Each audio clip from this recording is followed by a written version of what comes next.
Hey guys, this is Prashant. So I'm here to share the review of Nikon's new D90 camera with you. Um, so this is the body I purchased last week, and it came with the 18 to 105 millimeter vibration reduction lens, which you can see is mounted on the body. Let me give you a quick look of the body and the lens first.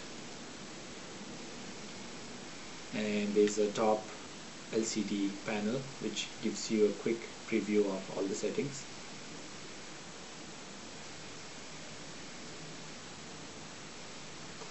Um, okay, so I'll quickly go over the pros of getting this camera versus the cons, and why should you go for this one and not for other comparable enthusiast level cameras.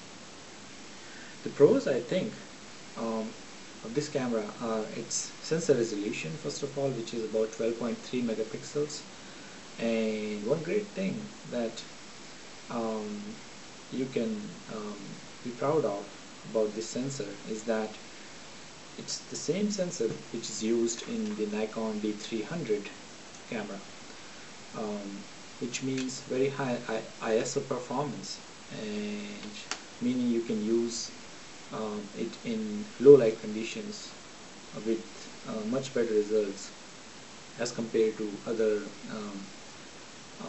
peer cameras.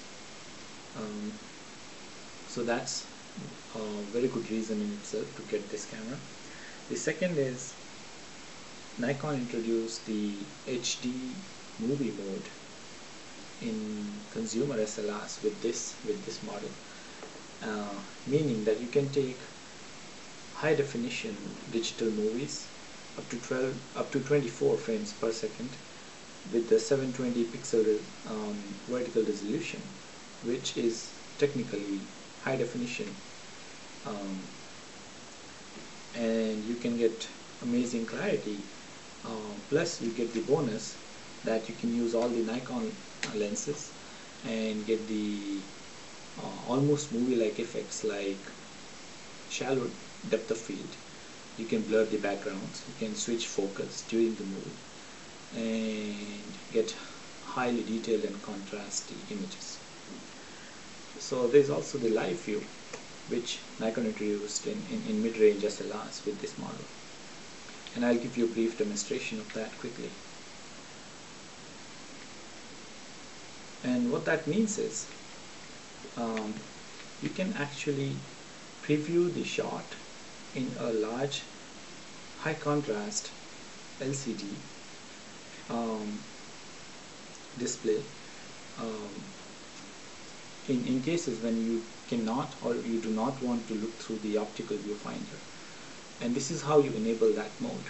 So this is the LCD panel, and this dedicated live view button, if you can see it right here, and if you press it, it goes into live view mode, and then what you see on the LCD is actually what is going to be captured on the sensor.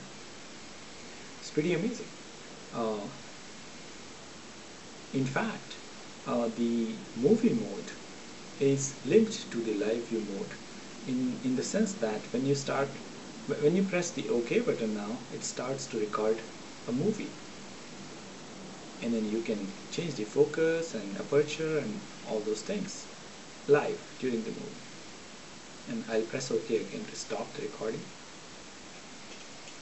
So this is a pretty neat feature that I definitely need it, because I wear glasses, and it comes handy at times when you do not want to look through the optical viewfinder. So that's a definite plus for me. Well, except that the body is very nicely made. It feels much heavier than the 450D I used to own just about a month ago, and the ergonomics are great. I just love this feel when you hold the body and it gives you a sense of well, becoming one with your hand, if I can say so. Now there are some cons that I did notice which I did not or could not predict before I bought this body, and one of them is when you zoom in live view, um, what you see seems to be very poorly interpolated pixels, and what that tells me is that Nikon is actually only displaying a very low resolution image from from a smaller, much smaller buffer, much smaller than the sensor itself, and they're interpolating or extrapolating rather interpolating to display the live view image, and I'll show you what I mean right now. So there's the live view. I'll first focus on it.